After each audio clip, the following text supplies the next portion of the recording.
Hello friends, இன்றைக்கி Tamil new year. So எல்லாருக்கும் happy Tamil new year. நானும் என் ஹஸ்பண்டும் இன்றைக்கி காலையிலே கோயில் கிளம்பியாச்சு. L4 லெவலில் ஸ்ரீ செல்வ விநாயகர் டெம்பிள் தான் நாங்கள் போயிட்டுருக்கோம். அங்கே போயிட்டு சாமி நல்லா சிறப்பாக பார்த்துட்டு அர்ச்சனை பண்ணிவிட்டு அப்புறம் பிரசாதம் வாங்கிட்டு நாங்கள் வந்துட்டோம். தென் நியூ இயர் ஒரு ஸ்வீட்டோடு ஸ்டார்ட் பண்ணியாச்சு. இன்றைக்கி கோவிலில் சக்கரை பொங்கல் போட்டாங்க. எப்பயுமே சாம்பார் தான் போடுவாங்க. பட் இன்றைக்கி தமிழ் புத்தாண்டு அப்படின்றதுனால ஸ்வீட் பொங்கல் தான் போட்டிருந்தாங்க.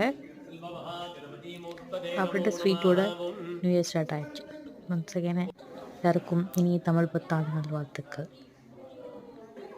தேங்க்யூ ஃபார் வாட்சிங் த வீடியோ.